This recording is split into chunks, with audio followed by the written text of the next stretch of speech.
Hello and welcome to the first episode of Feed Your Caveman. Today in the Pyro Tower, I am going to be making wood fire baked bread. There are three methods I've used to bake bread in the Pyro Tower. The first is using a baking steel, and that's what I'm going to be using today while I'm cooking. The second is using the baking steel, but we're going to roll out the dough and then cut them into smaller pieces, kind of like a flatbread or a pocket or pita bread. The third is using the Dutch oven. Now each method will have a different taste for the bread. The first one, you'll have a really smoky flavor, a great crust, just a lot of flavor will be infused into the dough as it's baking. The second, with the flatbread or pita bread style, it's going to be a really fast bake, and also it'll be real crusty, but the top of the crust will be a little bit softer because it won't bake as long. And then the third is going to be the Dutch oven. And it is a very foolproof way to bake bread, and it will be really great. The crust will be really great, but it's going to have a lot less of that smoky flavor. However, all three methods are going to taste wonderful. Okay, let's talk about the accessories you'll need from Pyro Tower. The first is a complete kit or accessory cooking kit. Next, you'll need some great gloves, and then the pizza kit from Pyro Tower. This comes with the baking steel and the pizza scrape. You'll want the pizza scrape so that you can put that dough into the fire without risking any harm, and then you also don't want dough all over your gloves.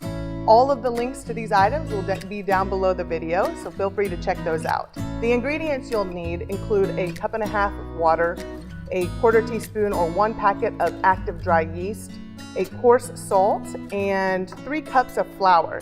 You'll need additional flour for when you're prepping the bread to be baked. You'll also need a sharp knife and a rag, a dish towel, or something to cover the dough while it rises for the last time, and some cornmeal to throw on the pizza scrape so that it doesn't stick. To make this dough, we're going to combine all these ingredients. Then you'll need to let it rest for about 18 to 24 hours. So let's get started. First, I'm going to put in 3 cups of flour.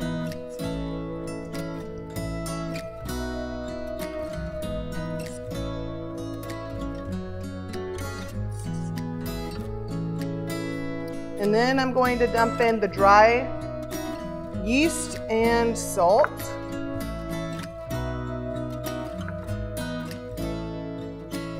Add the water and lightly stir the dough. It's going to be a really watery, sticky dough, so expect it to be sticking to your spoon a little bit. Stir for about a minute. You don't need to stir too much, just get the flour mixed in. I forgot to mention that you're also going to need some plastic wrap, so let me get that.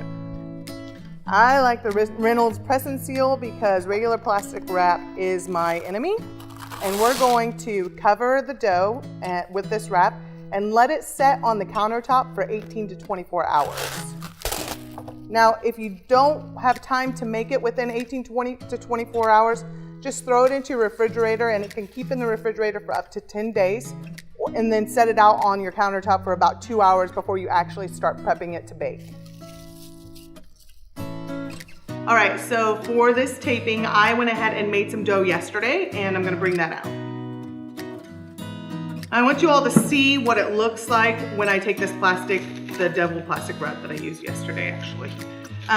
This plastic off, it's real bubbly on top. You want the dough to be really bubbly. That means that the yeast is activated and doing what it needs to do. And it's really runny, so we're going to go ahead and toss some flour onto the cutting board to get it ready. And just sprinkle, there's never too much, but there's definitely too little on the flour for bread. So sprinkle some flour on your board. And then we're gonna scrape the dough out using a spatula. Don't use your hands, it's gonna be super, super wet. You can get your hands wet, and that will help if you wanna use your hands, or flour your hands, but I just find it's easy to just use a tool and scrape the dough out. It'll come right off the bowl and kind of just plop down on there. Now I should note that I doubled the recipe because I will be doing different methods of baking. Your dough will not be this much when you're making just this single recipe, so don't be alarmed if it doesn't look like you have as much dough as I do. And the recipe I gave earlier in the video, that is just for 1 loaf, not for 2 like what I have. All right, now comes the fun part. This is a no-knead bread, so we're gonna flour, or I'm going to flour my hands. I'm gonna sprinkle a little bit of flour on the top. And this is where it gets messy, but messy equals good. And we're just going to fold the bread into itself and then kind of let it rest. I'm gonna be making 2 different loaves here, so I'm going to actually separate this in half first. And kind of set one over to the side, and I'll work it in just a minute here. But initially, this is my first loaf. And I'm gonna stretch it and pull it onto itself, and stretch and pull it on just a couple times, just to get that a little stiffer, but really, I don't really need to mess with it too much. Then I'm gonna pick it up and put those seams down and work it in my hands, folding it into itself underneath to make the loaf, round loaf shape, which is what I want. And then I'm going to set it on some flour, a floured surface over here, and we're gonna let it rest and rise again while we're getting the fire going in the tower. The other loaf that I'm going to make is going to be actually the flatbread. So I'm going to let this rest on its own, just like the other one. And then I will roll out the flatbread while the first one is cooking, and I'll cut it and let it rise once more to make the pita style bread. And that's pretty good. And your hands will get pretty sticky, so make sure you have flour with it if you need to. Reflour your hands. I'm definitely going to cover these with the dish towel, as I mentioned earlier, just so they don't dry out. You can do a damp towel if you need to, depending upon where you're located, if it's really dry outside. But just place the towel over there, keep it away from any kind of bugs or dirt, and keep the dough nice and wet. And we'll get started on making the tower hot. All right, so we got the tower over here going, and as you can tell, it's nice and hot. I do have the temperature up at about 550 degrees right now. When I am getting the tower heated, that's where I want it to be. I really only want the baking steel to get to about 450 degrees. Also to note, I have turned the firewood rack to a vertical angle rather than horizontal, because I am going to shift it over to the side when I'm baking the bread, because I don't want fire directly underneath the baking steel, or it'll get too hot and possibly burn the bread. So at this point, I'm gonna go ahead and put the baking steel into the Pyro Tower, and then I'll come back and kind of prep the bread a little bit.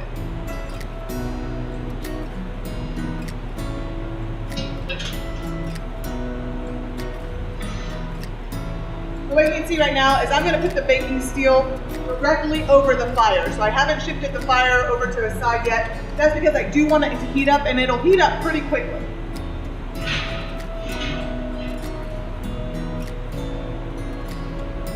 I'm going to go ahead and put the lid back on just to hold the heat in and let that heat up. I'm going to use an infrared thermometer. These come in handy. You don't have to have it, but I do recommend them. But I'm going to use an infrared thermometer to read the temperature of the baking steel and just kind of keep an eye on it, because I really don't want it to get too hot, but I also don't want it to be too cold before I put the dough on. As you can see, the dough has been rising. It's looking really nice. It's nice and flat and round. So we're going to add a little flour to the top of that, just to dust it. And we are going to prep the pizza scrape. All you got to do with this is take your cornmeal and spread a little bit on there. You can be as generous as you want to. Doesn't really matter. And I'm going to move the dough from the pizza scrape onto that right before I start baking. If you put the dough on too early, you could risk the dough absorbing the cornmeal and then it'll start to stick. But if you're patient and wait a little bit, put it on there right before baking, and then it'll slide really easily onto the baking steel. All right, so I just checked the temperature of the baking steel, and it's at 450 degrees, which is perfect. I'm gonna go ahead and shift the fire over to the side of, it doesn't matter which side, just whatever side, the baking steel is gonna go to the opposite side. So always wear gloves. Again, make sure you wear your gloves.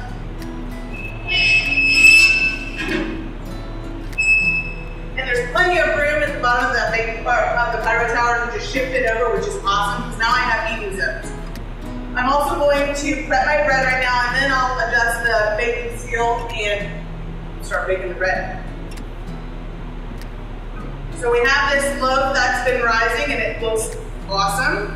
I'm just gonna go ahead and gently lift it and place it onto the pizza scrape. And I'm going to cut some relief cuts into it so it can expand while it's baking. You don't want to go too deep, but you definitely do want to make a cut, because if you don't, it just kind of spreads out and you'll get a really weird crust, broken crust. So I like to make an X. Some people just make two lines that are parallel to each other, but I go with the cross or an X.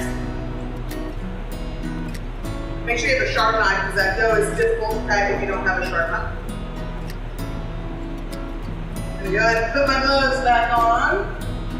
I'm going to shift that baking steel over to one side so it's not that close to the fire, but I do still want the dough to bake somewhat closer to the fire, just not right above it.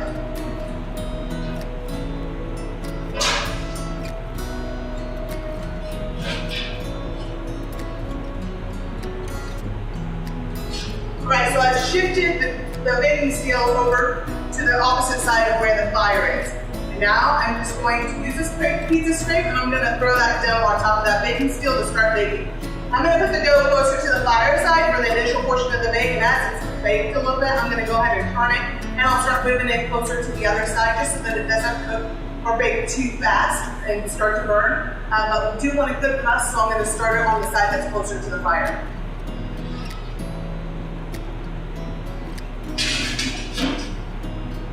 That was easy. Put the lid back on and we're good to go. Okay, so I'm going to leave that in that position on the blade on the baking steel. It'll take about 5 or 10 minutes, I'd say 5, and then I'll rotate it and wait another 5, and then I'll come back and move it over to the side furthest from the fire so it can keep baking. Now what's happening is the fire's coming up over the side here. I don't have like a crazy fire going, but I have just the right amount where it's going to come up and start crusting the top as well as the underside. And then as I shift it away, it's going to continue baking inside and hold all that heat throughout the tower. I should note that as I have the vents 3/4 of the way closed, not all the way closed, because I want the direction of air to come up, and I do need to let that smoke go somewhere, but a lot of it's going to come around the dough and really infuse the dough with a lot of smoke, which is what I want. I want that flavor. So while that's getting ready, I'm going to go ahead and prep the pita bread style bread that I want to do, or pocket bread. If you want a flat bread, just roll it out even thinner than what I'm going to do. But you'll see this has been setting and it's risen a little bit and it looks great. But I'm actually going to roll it out. And the underside is going to be really sticky. I'm going to need some more flour for this. And I have a rolling pin over here.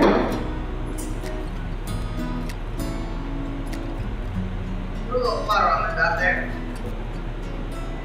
Now this is going to want to bounce back a lot, which is fine.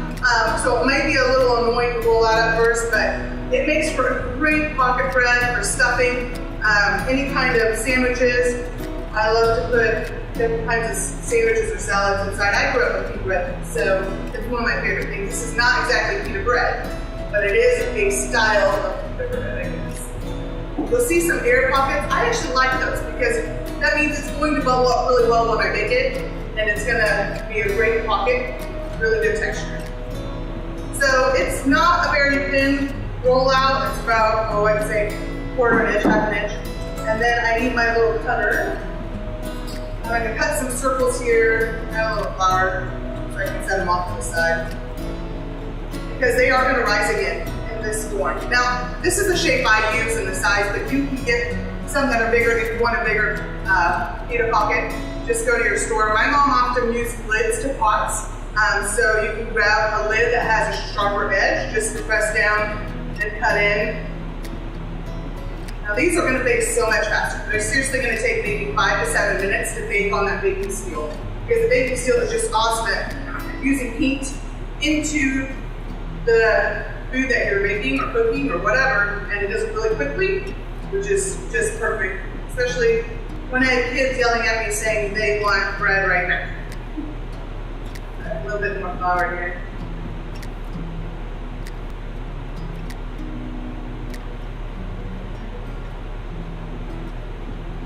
So then I'm just gonna roll this all back up. And I can make some more out of it, or I can make a small loaf, which I think I'll probably do.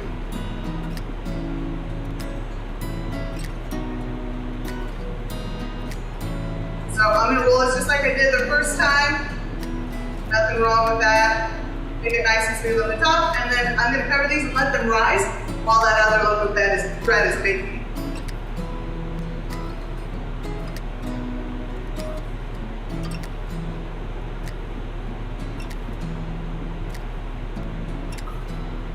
All right, so let's check the loaf of bread that we have in the Pyro Tower right now.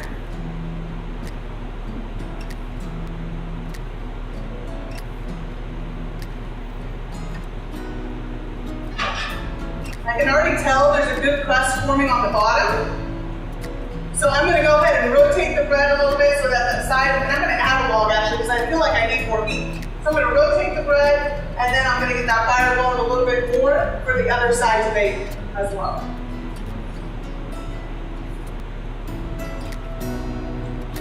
That's looking awesome. All right, so we've been sitting in there for a little bit closer to the fire for about 10 minutes in total right now. And it's really only gonna take about 25 to 30 minutes to bake completely. So I'm gonna go ahead and shift that loaf of bread over away from the fire just because I don't want it to get too burnt or roasted. And I do need to let you know that I did add another piece of log, but you do not need a huge roaring fire because the tower is going to really hold the heat really well. It's going to keep that dough surrounded for a really long time. So even if your fire starts to fade a little, the inside of that tower is still going to be really warm, and the baking steel is going to hold that heat for a good amount of time. And it'll slowly diffuse, but that's kind of what you want when you're baking bread. So let's go ahead and move that loaf real quick over to the side.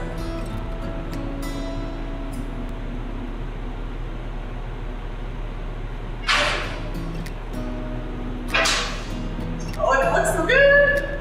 All right.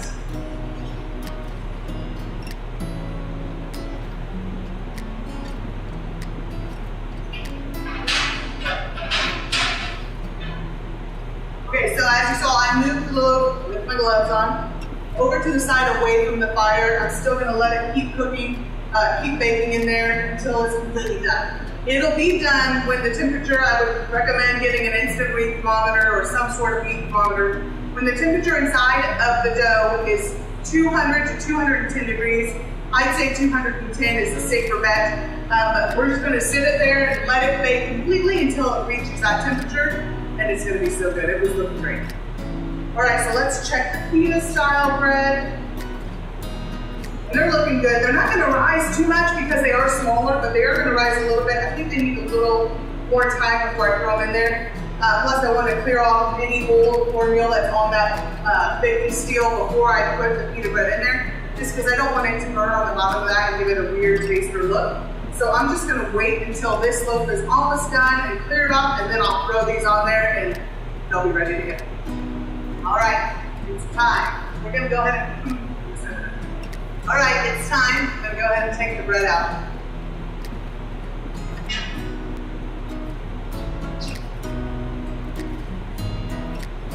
Woo!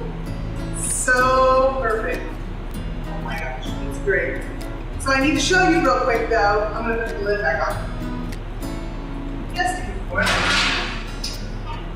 I'm gonna show you, get this great crust on the top, which is what I wanted. And then on the bottom, you'll notice it's not burnt, it's just a perfect toasted bottom. It's more of an artisan style bread, which is kind of what I wanted because I'm going to be using this for sandwiches and slicing up, just sticking butter in a little bit. But do not slice into the bread right away. I know it's so tempting, it smells so good, it looks awesome, but you're going to you want to wait until it cools down, because if you slice into it too fast before it cools, it's going to turn gummy after it sits for a little while. So let it sit there on a cooling rack, I'd say 20 minutes or so. Let it cool down a little bit to just warm, and then add some butter on a piece of sliced bread. And oh my gosh, can't wait to taste it. It's going to be so good. Okay, so now I'm going to do that flatbread. Well, actually, it's more of a pocket bread, pita bread. I've been saying flatbread, but I could roll these out thinner and make them a flatbread, almost like little tiny pizzas. But I'm going to make a pocket bread. So I have them sitting here. I don't need my gloves on for this part. And I'm going to transfer them over to the scrape. Now, something I should know is I'm going to put more than one on this scrape because I've used this piece of scrape many times. But if it's your first time, I suggest maybe going one or two at a time, just until you get a feel for it so you're not like slamming the bread into the back of the tower when you're putting it in there, because it really doesn't take much to slide it in there.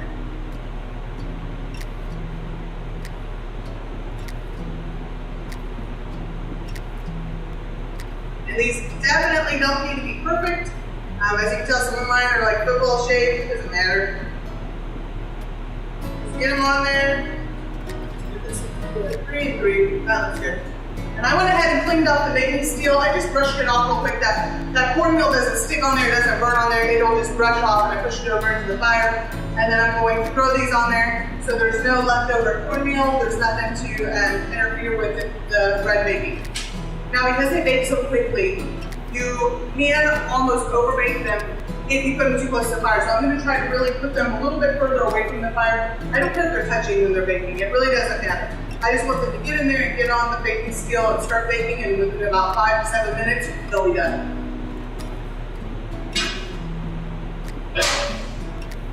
With my gloves, I'm going to take the scrape here. I'm just going to push them in there. Now you'll see some of the guys are closer to the fire, so after a couple minutes and they move them, right now I'm just going to leave them there. I can already see them starting to bake. I can already see some of it happening. So that's the awesome part of the baking steel, is it just really gets the heat into that food so fast, and it's just so warm in there. It's awesome. I can cook quite a bit of bread in a little amount of time because I have all this steel just infusing my bread dough with all that heat real easily, real quickly, and I didn't even have to wait too long for it to heat up. It just took about, I don't even know how long, it was so fast. So I really love baking in this and on the baking steel because of how quick it is. If I have 2 kids and I don't have a lot of time to dedicate towards baking bread for 4 hours or whatever it could take to heat up and get going. So this is probably one of my most favorite things to make in the Pyro Tower. Alright, so I think the pita bread is now finished. Well, pita style puff bread. It's not actual traditional pita bread recipe, but it's going to be pretty darn close. And I just kind of eyeball when they're done. I kind of feel on the top to make sure there's an air bubble in there, and I check the bottoms a little bit. You really don't want to be poking any thermometer into a pocket style bread to let all that air out, because then it kind of defeats the whole baking process. So just kind of make sure it's a little toasted on the top, and then there's a little bit of a pocket bounce there, and then it just kind of looks done. I mean, they're smaller, so it really only takes, again, about 5 to 7 minutes to complete each batch. Let's get them out. They look really great. So here's one right here, and I'll just show you. I'll show you right now that there's a little bounce we give. You can tell there's an air pocket in there, which is what I want, because it is pocket bread.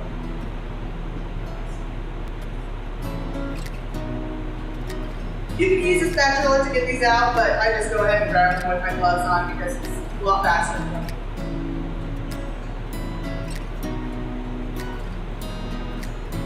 It smells so good.